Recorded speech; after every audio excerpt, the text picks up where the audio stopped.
Okay, so thank you, everybody. It's nice to be live here on both places, and I am not familiar with doing both. So I'm Suzanne Carrier, and I have been working with Karen for a really, really long time. I think I was one of her first students to go through her program and go through to the end, and it's been such a pleasure to do that. And today we're going to talk a little bit about resistance. Sometimes we have a resistance to our design. We come in so many different ways, shapes, and forms. And so what we're going to be looking at is that today. And again, if any time during this particular session you have any questions, feel free to post those, and we will take care of those as soon as we can. So I'm going to start and share my screen. I've got a few slides to show, and I'm not sure what everybody's familiarity is with human design. I'm going to be talking about design, but I'm really going to be looking more at how we come into the world and how some of our patterns and stuff affect how we see the world. So, so I love the image of, sometimes, it's such a dichotomy. Sometimes we want to do this and we want to do that, but sometimes the two just don't work together. So sometimes people will ask me, so what is it that I do? And for me, it's always been about, really interested in people. How do we all work? There's this time, what's going on up in the mind? The mind really works over hard, really keeps out of that place sometimes of making the best decisions that we can. So the more we're in the head, the less likely we will make good decisions for ourselves. So I didn't get involved in this work until my Chiron return came in, and I really didn't understand the Chiron return until it was quite a while after. But it was at the point of where, enough is enough. I can't do this part-time job anymore. I've got to find something that is really much more fulfilling. And what came across was working with the chakras. It was working in the polarity therapy field. And then I found that, we come in with so much trauma, we experience trauma on a regular basis. And we may not know it because it doesn't, it's not the big stuff that a lot of people talk about, but it's a trauma for us because if the central nervous system cannot incorporate the experience we're going through, it is going to have a very difficult time assimilating it, and it's going to hang out in the field. And at some point it's going to rear its ugly head pretty much and say, look at me, pay attention. It's time that we do something about this. So again, the trauma work was really important, and I love human design. I love being able to witness someone's transformation. I love working with people in person, doing sound work and body work. So I do have people that come into my office. So, and again, when they say, what is it that you do? I really find myself like a birth energy detective. I am always fascinated by what's going on with the birth, what was going on in utero, and all of the different patterns that show. And once we get into there, it's kind of like we find the missing pieces of the puzzle. That's where the gems are. Those are such pivotal points in our lives and our formation that it creates such a framework for how we move forward. So, so we're gonna look at some of those gems a little bit later and into the framework. So where are these traumas hanging out? So we've got all this stuff going on in this prenate time when we're in utero, the birth story, and the early experiences. So, and one of my biggest draws is, what's going on with someone's central nervous system? Is it stable or not? And we find that so many of our babies now are being born under the energy of fight and flight. Mom's under stress, dad's under stress, and baby's picking all this stuff up during the prenate time because baby's able to pick up everything that's going on with mom and dad. And there comes a time when, baby just cannot differentiate who's who and what's what. And we tap into this disturbance and we take it on as our own. So that happens in utero. It happens in the birthing story. How are we welcomed into the world or not?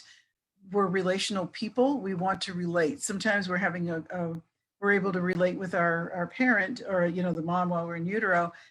She could be in labor. Things are going well. Things are moving along nicely. And let's say we do have a medical situation where the doctor comes in and all of a sudden this bond is broken. It's not broken for good, but it breaks at the time when maybe the connection needs to stay in place. Again, babies are relational, and it's only been recently that we've really put a lot of knowledge and stuff behind this. So when these relationships get broken, our trust starts to fall apart. And as we know, when we're looking at the element of trust, we're looking at that root chakra. What's going on at the base? How are we creating that foundation of security and trust? And once we lose that, it's difficult to regain it. So that's really the center we're going to look at a little bit later as we do some of the repair. It's going to be that root chakra, because we want to make sure that we are so grounded and so in our bodies that we're able to deal with what's going on around us. And again, those early experiences, there are so many, our pre-verbal experiences, even though we can't verbalize it, we know it's there. And when we look at human design from the conception time, there were very specific times in the utero when during the development, say when fear is at its highest, and other energies come in at different times. And we know that 88 degrees to the sun is when some of that the subconscious numbers start to show up, those get imprinted. So what was going on at that time? What was the condition of the mom? What was the condition of the relationship that she was having? Was she still struggling with being pregnant? I mean, it was further on in the pregnancy, but sometimes we still question, what are we going to do? What are we going to do? We don't have the money to take care of this baby. We still don't have the space, all these other things are going on around us. But those imprints are going in, and they're critical windows of imprinting. And not that it doesn't happen all the time, but I think some have more of an impact than others. So we start looking at what was going on. And for me, it really gives us a lot of insight. And then we put it together with the design, and we can really help our client move forward. So I really love this image because, here we are, we've got the mandala in the middle, we've got the design, the mandala in the middle, and we have all this beautiful spider web that gets created around it, and it's really anchored in on the sides. So for me, in my world, when I'm looking at this, I see those anchors on the side as these are the big traumas. This is the core beliefs. These are the things that we create about ourselves, whether they're true or not. It's still the story that we create about who we are. We're not lovable. We're not smart enough, looking at the different centers and the different openness and everything else that goes on with the chart. These outer barriers are going to really help keep that design intact and really firm without a lot of flexibility. The only time the design is stable is when at the time of birth. That's when the imprint comes in. That's the photograph of what's going on in the cosmic realm and the planets. But after that, it's got to have fluidity. It's got to move because everything else is changing around us. And these anchors, these bars on the side, really anchor that design in sometimes, so that we don't have the flexibility that we would like. And then everything else in the middle, all those little other, radius things and all that stuff, just reinforce it. It just keeps everything in place, and it just doesn't give it the potential. It doesn't allow that potential to come through, again, because of the restrictions that's been put on the person coming in. The imprints happen on an expansive field or contracted field. If we are contracted, the imprinting is going to be of the lower frequency than as if it was, a super welcoming birth where everything went well, baby was able to transition well, the head engaged and the movement, nothing was interrupted in it. The kind of the birth came in the way that it was designed to be at its fullest expression also. So all the events hold the potential to carry resistance with long-lasting effects, which show up in how we live out our design. If there's a lot of struggle, then there tends to be the belief that life will be a struggle. And and am I stuck? And the stories go back, and I had a client that was in here a couple of weeks ago, and again, it was that feeling that she had. I'm in this dark place again. I am so tired of being in this place. I can't get out. I can't get out. I am in this dark place. And, showing up in her physical world, in her relationships and everything else. But it was really that story of how difficult it was for her while she was developing it as a prenate. It was a really difficult situation between her mom and her dad. And it was just, there was no way out for her. She had to bear witness to what they were going through and take that energy on also. And it was kind of like, it was just reminding her of way too, way difficult times. And so speaking of birth charts and stuff like that, for me, the sun for me is in the gate 49. So it works well with the 19. So, the 49, I'm always looking for the 19 for whether it's a client or whatever. The 19 and the 49 are going to work together because of the electromagnetics. But the 19 is all about sensitivity. And when we're looking at trauma, we're looking at sensitivity. Trauma comes in, and then from there we become, do we react? Do we become oversensitive? Do we resist? And for a lot of us, there is that resistance, and it shows up in many ways, shapes, and forms. I just got through working with Kimberly Carlson through her, energetic allergy healing. And so much of what I do is wrapped up in how she's put it all together. But we work with our kids. We work with our kids that have the sensitivities. They have so many challenges at school. They're challenged with what they're eating, the food that they're eating, the relationships they're with, and anybody who's doing this work is also very sensitive too. And we find that, we're very sensitive to the people around us. We're sensitive to the energies in the spaces. And it doesn't take much sometimes to just really feel uncomfortable. So we're noticing that more with our kids. We're noticing it more with a group as a family. And how do we work with our kids? How do we work with our families when we're in this gate of sensitivity? And it's really, I find it very interesting because, our babies are very sensitive. And one of the biggest challenges seems to be the energy of being able to transition. They're very sensitive to change, how things are going to work for them. And they don't do well necessarily in transitioning. So again, it's informing, it's really looking at, so what was the trauma that's set up in place for it to be so difficult for them to transition? And for some, it is that birth story of having a C-section, because baby goes from this really nice, warm, soft place with this pressure, a nice balanced pressure for them. And then all of a sudden the incisions come in, the baby comes out, and the pressure changes way too much. And it's not like the baby was communicated to that, okay, things aren't going like we thought. We're going down, we're having we're going down to the operating room or whatever to have a C-section, and this is what's going to happen. Most of the time we don't let the baby know what's going on. So when all of these things happen abruptly, it's really difficult.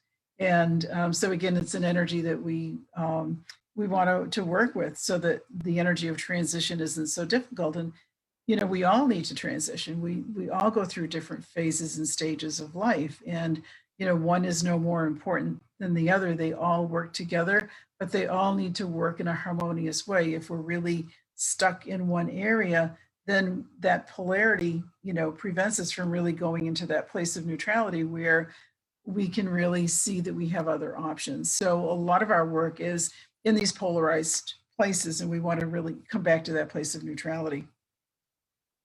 So again, these two gates is going to be connected from the solar plexus to the root. So I'm just curious. I'm gonna check in a little bit with, and I'm gonna write some numbers down here. But do you remember when you had your first reading? Okay. For a lot of us, we were in these places of, and I can say for myself, I just never really felt like I fit in. Nobody really seemed to get me. And the story of the stork in the wrong house, it's kind of like, well, this must have happened to me. But we just never really fit in. But we were able to watch other people, and we watch other people's lives seem to take shape, or at least look like they were taking shape anyhow. And when human design came around, it was kind of like, wow, I think this is really a space for me. And part of that is, how do we fit in? How do we belong? And then we get all this information. I mean, we get all this overload of information during that first reading, and the words are different, the terminology is different. How do we make sense of it or not? And it certainly takes a lot of time to percolate. But for some people, you can kind of take the information and assimilate it to a certain extent. But then for other people, you're here, and your design is like so unattainable. It's kind of like, oh, that'll never happen. That'll never happen. It's just so far away. And that happened with one of my clients, and it's kind of like, I don't, especially when, if I'm doing some work online, I know they probably want a reading, so I'm ready for that too. But if they're coming in, I'll have their birth chart ready, but it may not be the first thing that we do because they're looking for body work or something like that, or whatever. And but I always get their information. So when she came in, I had the chart ready before she came in, and I looked at it and I'm going, wow, she's got the gate 55 in her sun. And I'm going, that's just, again, no energies, no chart's better than the other, but you see the love of spirit in the sun, and you're going, wow, that's going to be a really amazing way to shift and see life and what have you.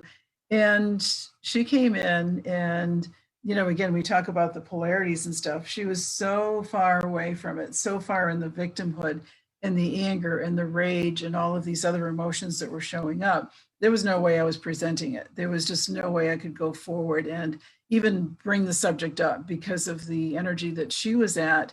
It would not have sit well, and it's kind of like, we'll bring it up at some other point, but this wasn't the time. So we did some work to kind of clear it and work through it. And it was amazing how it was able to come to a place of where she say, wow, is that really is possible? And I said, yeah, it is. And we just start moving through, and, but sometimes the initial presentation of a chart, if someone is so far and so in fight or flight, that it doesn't necessarily work. So let me see here.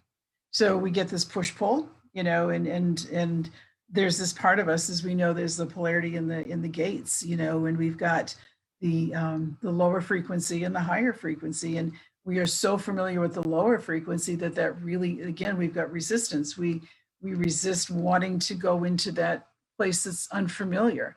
We are as uncomfortable as the unfamiliar, as uncomfortable as the familiar is. We are still not sometimes comfortable enough to take that step, make the breakthrough, and go to the other side, so that we can really tap into the gift and live the life that is designed for us to live. One of the questions as you're going, was, can you tell us again about Kimberly Carlson? What type of energy healing that was? Yep. It's energetic allergy healing, and we're actually going to do some of that work at the end. And it's really looking at her whole premise with the allergy healing is that the trauma comes in, and then when the trauma comes in, then all of a sudden everything stops. We get the resistance. We start getting sensitivities and allergies, and all of that stuff sets up. So I do love Kimberly's work, and I've always been really, really drawn to the allergies. And that's because I think I've always had allergies and sensitivities and candida and a whole bunch of different things. And it really just wraps everything up in a nice little bundle. And the other question that had come up was from Paige. I've had emotional sensitivity, and this was when you were talking about the 1949. Yeah. But she says those gates in that channel are open for her. Okay. So again, so as Karen will always say, we have everything. We have everything. We have all the design. We've got all the centers, whether they're opened or closed, or the gates open or closed. And in the 49, so the sensitivity is may impact you more as we go through transits and stuff. But the 19, the energy of the gate 19 and the channel, whether it's defined or not, is going to be that of sensitivity. So if you were to come into my office, I have this imaginary coat rack on the wall. And it's kind of like I invite my clients to come in, and they just take their energy field, hang it up on the coat rack, because they called me because it's not working anymore. They called me because they're struggling. There's something that's going on in their life that's not working, and this body, this energy field, this coat is just too tight. It's too restrictive. So once we do the work, once we start the clearing, whatever it is that we're going to do, the coat just doesn't fit anymore. So when they leave, they got to pick a bigger size up. They can't leave with the one they had, what they came in with, because it just doesn't fit them anymore because of the expansion. So I think for all of us, our clients come to us, or if you're the client, because something isn't quite right, and we're looking for support so that we can change what it is that's not working, because we all want to grow, we all want to evolve, and sometimes we just hit these blockages where we're not able to do that. And human design comes in really great for that, because we can get a bigger picture of what's going on. But for me, the bigger picture is also going to reflect what was going on in utero, those early imprints that we just very, very difficult to shake off compared to some of the others. So when a client comes in, you know, I guess I got ahead of myself. It's, you know, how's their nervous system? Are they in fight or flight, or are they in a numbed out state? So they, you know, they can be in the middle, but a lot of people are in fight and flight. I mean, they're just ready to jump at you, or just, you know, they're not in their skin at all. They're just out, totally out, out, out. Or they can be really numbed out. And that's kind of where I was more in the numbed out place than in the fight or flight. Because when someone would say, you know, so let's just say when I had my first reading with Karen, it was kind of like, so what is it that you, I don't know. You know, it was always the I don't know. And I really didn't know. And it wasn't that I was just trying to dodge the issue, I really did not know, because when you come into so I had a birth trauma, or physical injury trauma at birth, and babies want to bond. They want that relationship. They want to continue the relationship with their mother, or even with anybody when they come out. But mom was under gas, so she wasn't available. The doctor that, and I mean, you know, as an adult, you know, you can't get stuck in, you know, you can't stay in someone's vagina for, you know, ever, you know, you got to come out. So the trauma is that they broke the clavicle in an effort to get the shoulders to come through. And in this, that rude awakening into the world. As starseeds, you know, and as starseeds, we know we've got these great jobs to do. You know, we know we've come in to do something, and then all of a sudden you're met with some trauma. You're met with resistance, and it's difficult sometimes to come back from that. And I didn't realize how much that had happened to me. And I really got in this pattern of, you know, people pleasing, parent pleasing, anybody, to make sure that I was lovable and that I was okay. And then you get into these other patterns, but you numb out to your own needs because you're so busy trying to make sure everybody else is okay. And it happens to a lot of us. It happens to women. We get caught up in these cycles, you know, and we need to invite our clients to really somehow self-motivate. And sometimes when we know what the design is, when they have an understanding of what is possible for them, that's enough to just bring that spark up, so that they say, oh, I can do this. I know I want to do this. And we also look at how's their health, their relationships, their finances. They're all intertwined. It's all part of that mesh around the design. And are they on overload? What is so stressful in their life that is just causing them to have difficulties right now? So so one of the biggest challenges, I think, for most of us, and I can say is, are we really embodied? Did we really come into how much of our spirit actually came into that physical body? If we come in with trauma, there's a part of us that's going, hey, I'm not going in their body. Nope, not going there again. I know how uncomfortable that was. I'm not going there. And then, or you can just stay in fight or flight and just keep checking out all the time. So for a lot of us, you know, we are not fully in our body, and how do we make friends with it? So when we look at the root chakra and the design, you know, we've got that gate 60 that comes out of the root. The gate 60 is about, you know, the constriction and stuff. And how do we take this beautiful, beautiful unbounded spirit and invite it into a physical form? You know, so all of these things, when we start looking at what the baby wants, what the babies would love to have, how does that show up in that root chakra? How does it either continue with trust and security and feeling nurtured and taken care of, as compared to take it away and say, hey, not going there, not going there. Okay. So Suzanne, there was a quick question. Okay. How do you determine the state of their nervous system when they're coming in as your client? Well, I will listen to their voice. Their voice is very key for me. If they're talking like, beep, beep, beep, beep, beep, beep, I'm going, okay, we got to bring that one down. You know, it's really an energy of how do we bringing them back in. And for some people, they've never really been in, but I'll listen to their voice. And if their voice has no juice to it and it's really flat, you know that they've really been, so that would be the two extremes, but everything else kind of falls in between. But I hear stuff in their voice, and that's kind of how I tell is where they're at, is in their voice. And again, it's really difficult for us to make changes if we're not in our bodies, because again, It is kind of interesting when we look at this work and the embodiment piece. How do you take care of a body?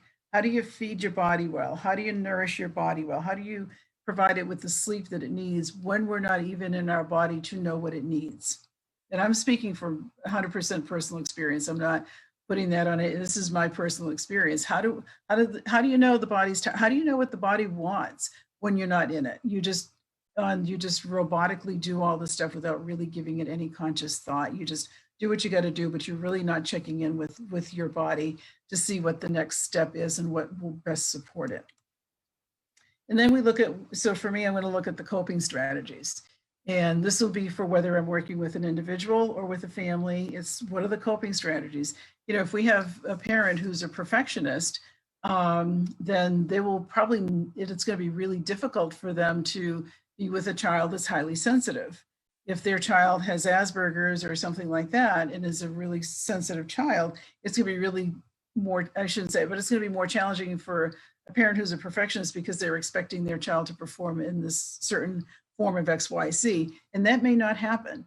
It's not like the child is necessarily going to change. It's going to be how do the parents become more flexible so that they can adapt to what their child is bringing forth in the world. And as soon as we can let go of the expectations of the parents, then the child has a better place of a better space of flourishing also and thriving, because they're not under the constraints of what, they're not, they can develop more self-love. They can feel good about themselves because now they're not perceiving themselves as failing their parents' expectations because they're not perfect. And they will be perfect. They are perfect in their own way, but not necessarily in the way that a parent would like to see that. And I talked earlier about the people pleaser. I mean, when you're a people, it's kind of like, when do you stop giving? Do you just keep giving so that you will feel loved? And are you able to receive? And there's a good chance that we're not able to receive. It's so much easier to give because that's how our heart works. It's kind of like, oh, just keep giving and giving and giving. And can you receive? Then do we compensate with our strategy by overachieving? Is it all about the success? Is it all about work? Is it all about, driving the fancy car, having the nice home? What are all the criteria that set us up so that we, again, are not able to fully be present and embody the life that we have, the design that we have, always trying to keep going. And when we look at the will center, when is enough? When do we stop pushing? Open sacral people, when do we stop pushing? When do we stop trying to keep up with everybody else? Open roots under pressure. All of these open centers will have the possibility of giving us these feeling of pressures that I got to keep doing. So again, when we can minimize that, it certainly helps everybody be in a more amicable situation. And the family work is really great with this, because you start putting everybody's energy together and you see, okay, so let's just kind of balance this one in. Let's get more evenness in the family and see how we can make it all work for everybody. And then that's where the allergy piece comes into, which we'll get to in a minute. And so the design gets all tied up. I mean, we just never really have a chance to fully express the magnificence of who we are, because it's all tied up in all these little knots and things like that. Okay, a question just, Paige says, I was 3 or 4 weeks early and don't know how long I was in the NICU. Maybe some of my fear of being alone in the world came from that. Oh, so that is so true. That's a great observation. So this is probably 5 summers ago, we were at the lake and there was a pre and peri, and I really am involved in a lot in the pre and perinatal world. And so we were at camp and I was doing a pre and perinatal call, and it was about a child, it was about babies that are in the ICU.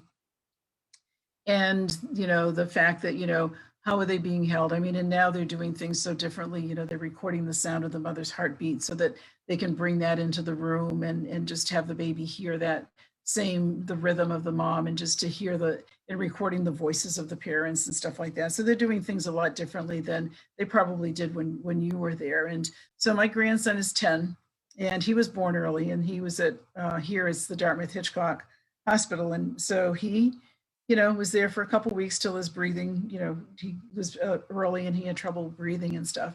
So this call, I'm at the lake, he's outside playing, he's doing his own thing. And he was probably 5 at the time. And so I come out and I said, okay, I'm done my call. And again, it was on this being alone, how are we taking care of our, what are the needs that are missing? What are the unmet needs of these babies? So I go outside and I said, hey, I got to go to the store and get dinner. Does anybody have anything that they want in particular? And Sawyer says to me, he says, can I go with you? And I said, sure. I says, but how come you don't want to swim and stuff? He says, yeah, nobody should ever be alone. And I'm going, he was on that level of knowing what this call was about, because he's never said it since. But again, it's that, nobody should ever be alone. And yeah, babies are relational beings. They need someone with them. We take them from this place of safety and security, and then the trust is gone and all these other things happen. So yeah, it's very possible that's, I would certainly go there with what you're sharing, and especially with Sawyer's story of how nobody should ever be alone, and those are the things you don't forget. And yeah. Another quick question: Can not being breastfed after being born be traumatic too?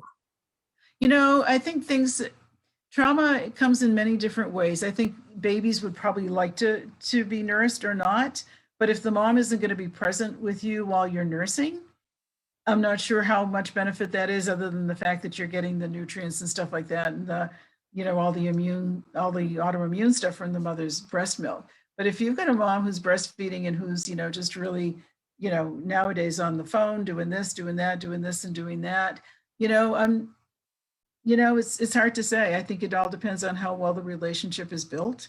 If you've got a relationship where you're bottle fed and you were held and you were loved and you were supported, and that you were wanted and well taken care of, that's a good start. And then you have an opportunity of getting that same warmth and love from another person too. But it's all about the central nervous system. If the central nervous system integrates the experience of going, oh, okay, I'm really loved, and somebody could just take you and just not want to nurse either, and just kind of throw themselves in your face, and that's not going to be pleasant. No different than if someone's going to shove a bottle in your mouth. But if someone does it with love and tenderness and compassion and understanding, and then it's going to be good. And Lynn asks, is being born late then a form of resistance? I don't know. My son, I was pregnant 10 months for Brian, and he was at 11 and a half pounds. I had the resistance at that point. But, and it's funny now, see, again, another story with Brian would be, again, it seems to always be at the lake, but it was a rainy Sunday, and they had said that it was going to start raining at noontime. So my son comes out and he says, okay, kids, if anybody wants to go out, we got to go out now, because we're going to be stuck inside here for the rest of the day. And I started to laugh, because this is, this 10-month pregnancy coming out at 11 and a half pounds, going, hey, I'm not getting stuck inside anywhere. But there's probably something that just isn't quite right. And, and sometimes that's just how long you need. Because if we try to force a baby to come by doing the Pitocins and all of these other things to get the babies out on what we think is the right time, may not be that baby's right time. It may be the time that we think they're to be born, but it may not be either. It may just be that you need extra time. It may just be that something isn't quite right. The timing isn't quite right, because I think we all know in some way, shape, or form when we're going to be born, how we're going to be born, and when we're going to transition. Also, we have all these different openings, I think, in this cosmic realm for when we can transition. And if we're ready, I think sometimes we just take that first transition, that first opening, and we exit. But this whole birthing, I think is beautifully orchestrated, and we need to let nature take its course so that your rhythms aren't upset. Because so I have a client that comes in, and the timing was that the doctor, the Pitocin piece came in, and the baby wasn't ready. She was not ready to come. And they did the Pitocin, and it didn't take as quickly as he had hoped. So they did it again. Well, in the process of doing the second dose of the Pitocin, the first one kicked in, and then she just came flying out. and there was no control, no control.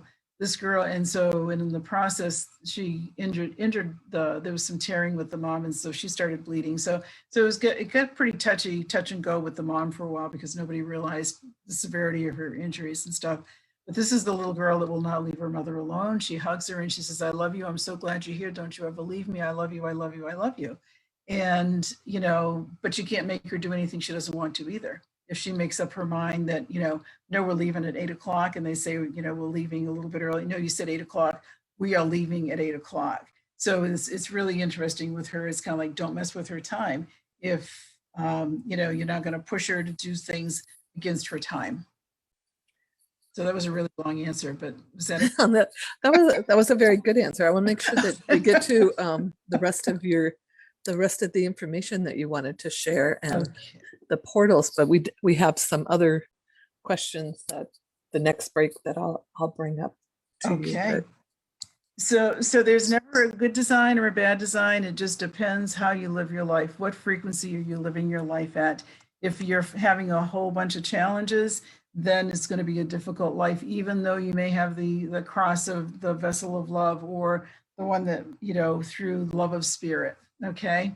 So they're all good as long as you are living your very best life. And sometimes we are not. So this is when we get into the other fun piece. So if you have some questions, Cindy, I will take those now before we get into the next piece. Oh, okay. Let's see. I have the people on Facebook said, Jacqueline said, the only openings I have in my design are the throat and the root. What does that mean? And she comments she's never felt safe on Earth, so she can see why her root is empty. Mm-hmm. Okay. So we're looking at the undefined centers. I'm assuming. That's what she was saying. Yes. Okay. So she had those are the only two open centers. That's what. Okay. So the again, that root, that foundation, that security or not, depends what else is going on. But the throat is how we communicate. So sometimes people may say that, you may have, depending on what's going on up in the crown and the ajna, sometimes that information doesn't always get to the throat. So people don't always, you may think things are going to come out a certain way, but they don't, just because there's no direct connection. But as far as security and stuff, sometimes, again, with an open throat, sometimes, we hear the kids with an open throat just kind of really can project a lot into a conversation when they've not been asked to speak, and they just expand on everybody else's voice. And from what the story, and I don't have anybody in the family with that, but that they can just really overtake a conversation with the open throat because they've just, again, the center is under pressure to express something, and it may be expressing what other people are thinking in the room, but not necessarily saying. So when you, Debbie on Facebook was saying, what about perfecting parents' work with high energy kids? She says she's a projector 5'2" with an open ajna with the perfectionist parent. Mm-hmm. It's made it a challenge for me to trust my choices. I push or nothing. Yeah. And again, the projector energy is gonna, we're gonna magnify everybody else's energy that's coming at us, and the conditioning is that, again, of how did you have to be for your parents to accept you? So there's that preconceived notion that you need to be perfect, and then you expect perfection from yourself and then from everybody else around. And what was the other part to the question?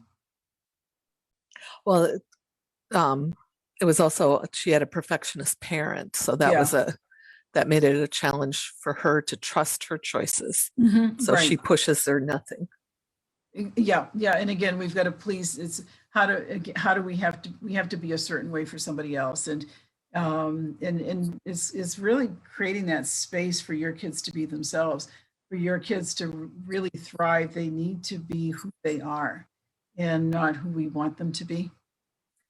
And then we had a comment on Zoom here that I find fascinating. My twin daughters act completely different, although the same design. And it's the insight of what you were talking about with the birth trauma, and that the insight is helpful in raising them. Okay.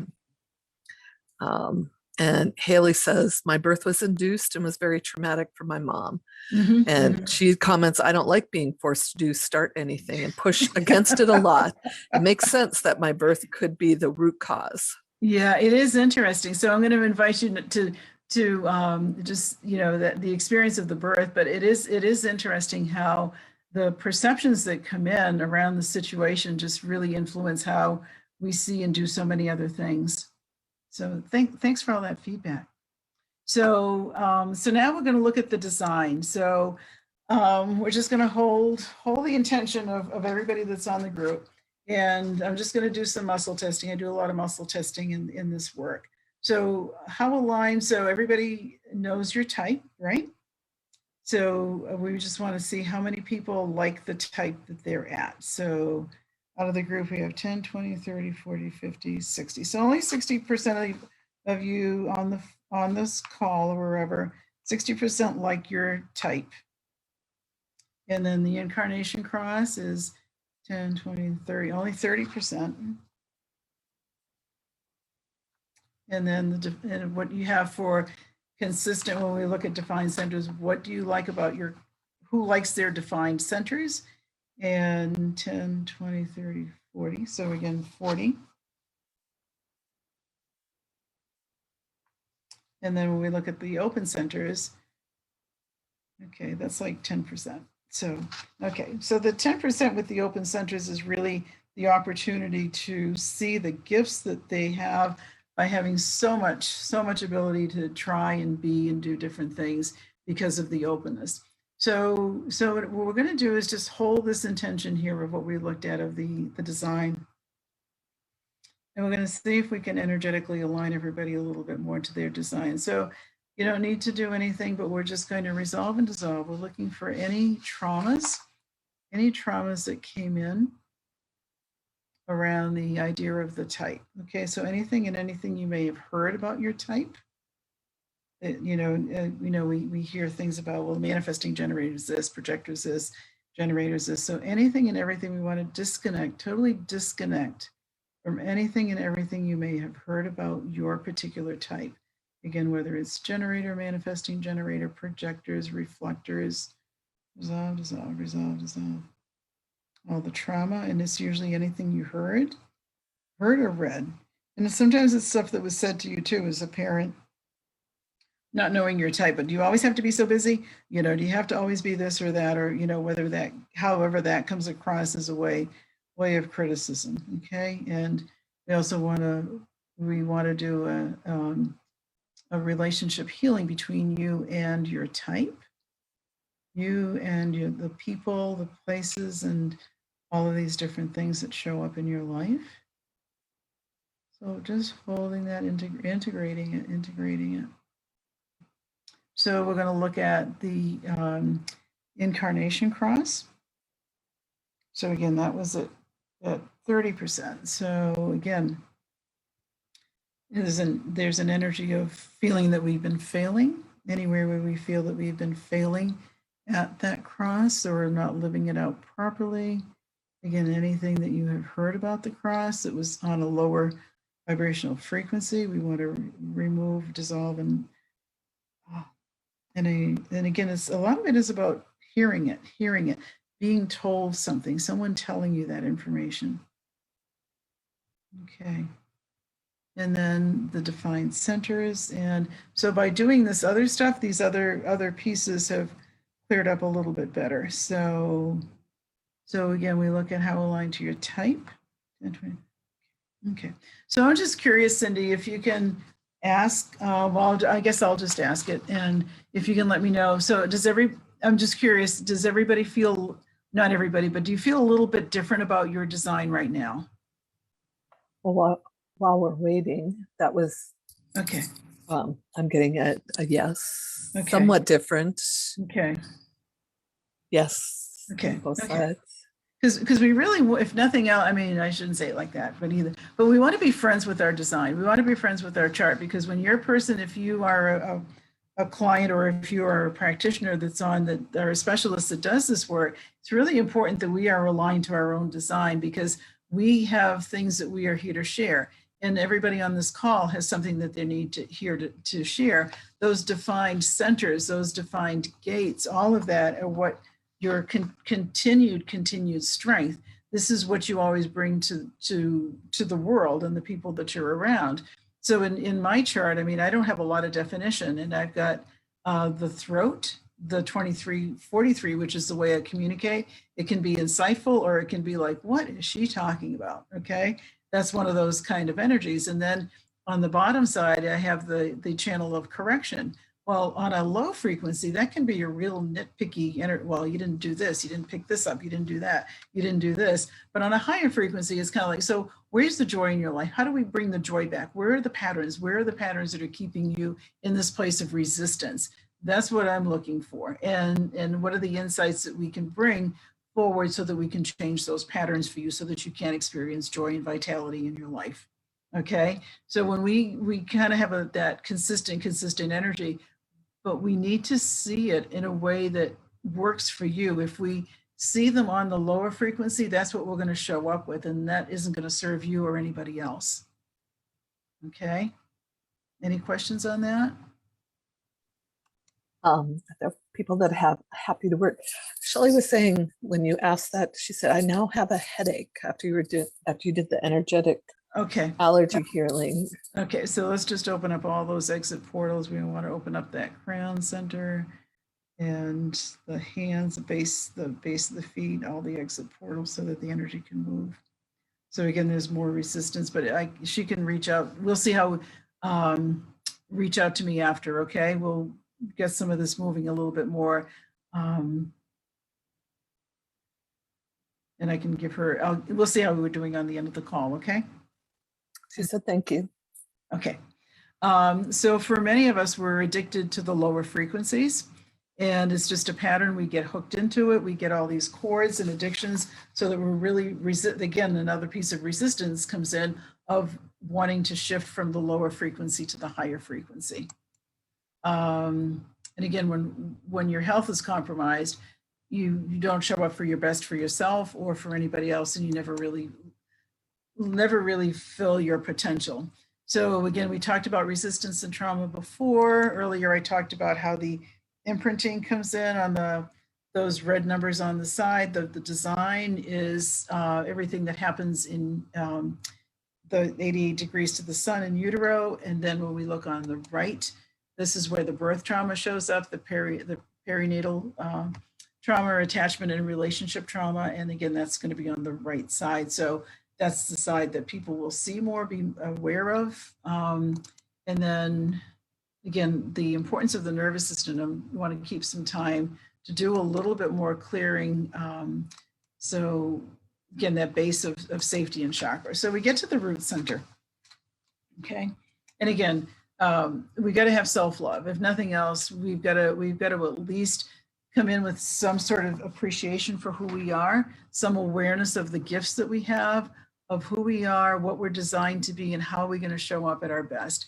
The traumas, all of that other stuff is going to keep us stuck. It's going to keep that. It's going to keep you entangled energetically in that web, so that you know, that freedom of being able to move forward isn't going to happen easily.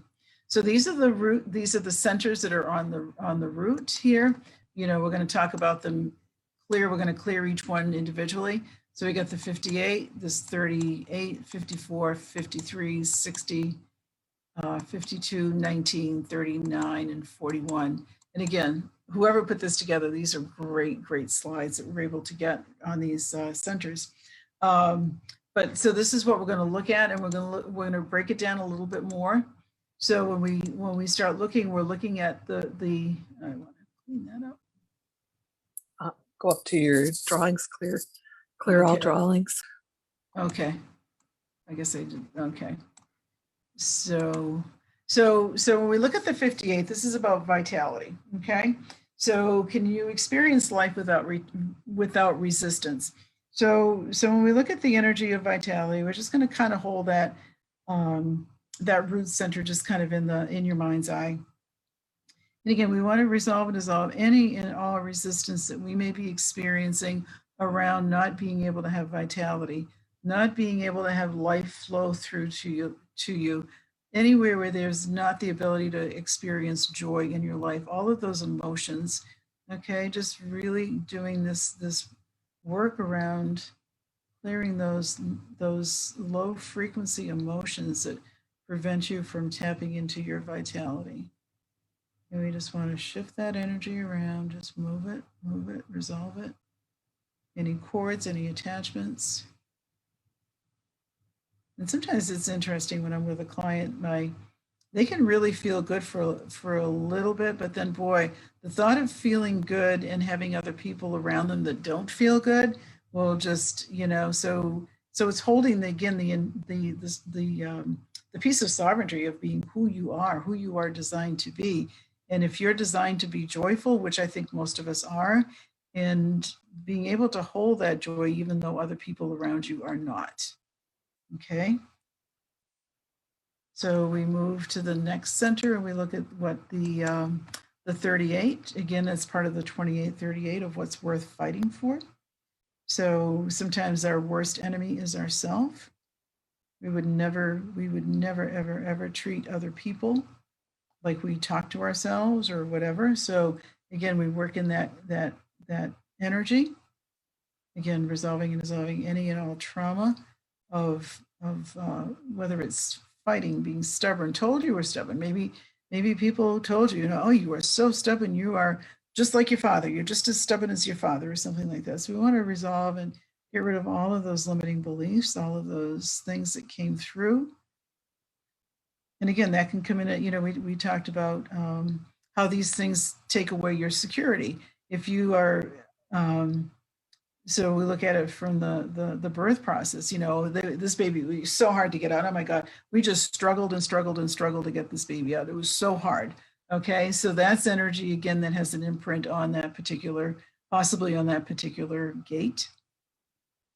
So we want to strengthen that for everybody. So that's strong, whether it's defined or not, doesn't matter. So we move to the next gate and the gate of aspiration. So again, it's interesting. That particular gate on everybody tests a lot stronger. So again, it's how do we receive in our life? That one tests well, and we look for expansion. So with expansion comes, it's kind of that energy of sometimes we step into a new version of who we are, but are we able to let go of that older version? Okay.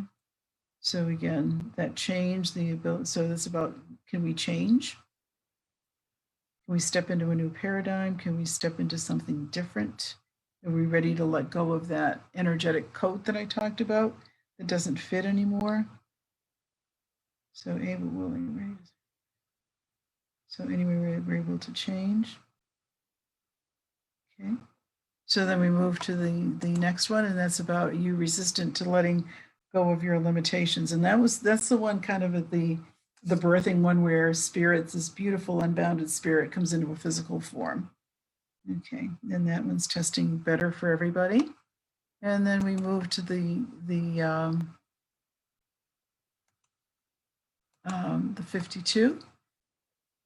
So stuck energy. So again, that kind of, we can get addicted to stuck energy. We can get it as much as we say we want to make a change. Sometimes it's still more advantageous to us to be stuck in this place. Okay, because if we're stuck here, then we don't need to take that next step forward, whether it's in your relationships or how you're going to work with your children or your job, your career, your life. That's that energy of just being in this place of whether it's uncomfortable or not, but you do it anyhow because we don't want to let go of the stuck energy. And again, we look at that through the window of birth too. Where was that stuck energy? Where was that energy baby stuck? Okay, and then we move to the 19, the sensitivity. So with that can be codependency. So we want to let go of anywhere where we are perceiving or being perceived as being codependent. We can still be sensitive to the needs, our needs and the needs of others without being needy about it. Can we live with the uncomfortable? You know, if we're being sensitive about your environment or something that you're doing, can you stay in that place of being uncomfortable without going into codependency? How to resolve and dissolve all of that old programming. Some of that comes from ancestors too. We want to clear anything to do with ancestors and anything to do with the women and the women lineage. And then a little bit of freedom. We want to bring in freedom. So then we move to the next gate, and that's the dynamism.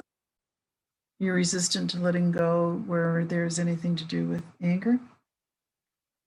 And letting go of all of that anger, all of that anger. So anywhere where there's patterns of abuse,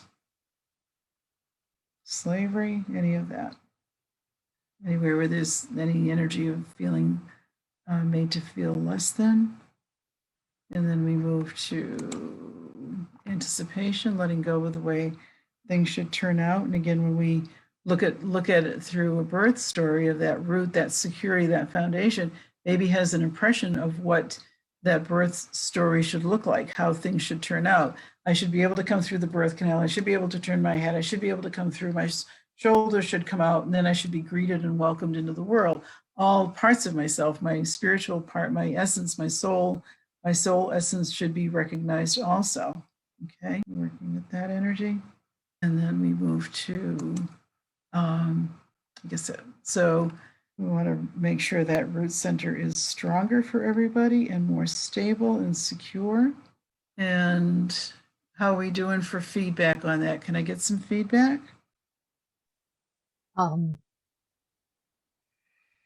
She said, this is phenomenal. They're liking the energetic healing. What keyword did you have for the 54 again? Was that aspiration? See, I think so. Let me see if I can go back. Here, I think it was, yeah. I think it was aspiration. 54. Okay. But they're feeling lighter. Okay, good. And yes, she covered the gate 53. That was, no, it's like, I know. It's like, I want to say expansion. Expansion. Good job, Cindy. I was going to say beginnings, but expansion works too. Yeah, good. Okay. So we start to get more embodied. You know, we can really connect with these lower gates, and anything off of that root where we have in any way, shape, or form felt insecure and ungrounded. We can connect with these gates, you know, and once we can get there, we can embody more, and your voice starts to change, because one of the first things we learned in polarity therapy was that, you know, you've got to speak from all the chakras. You can't just talk from the throat because you're just getting your head stuff.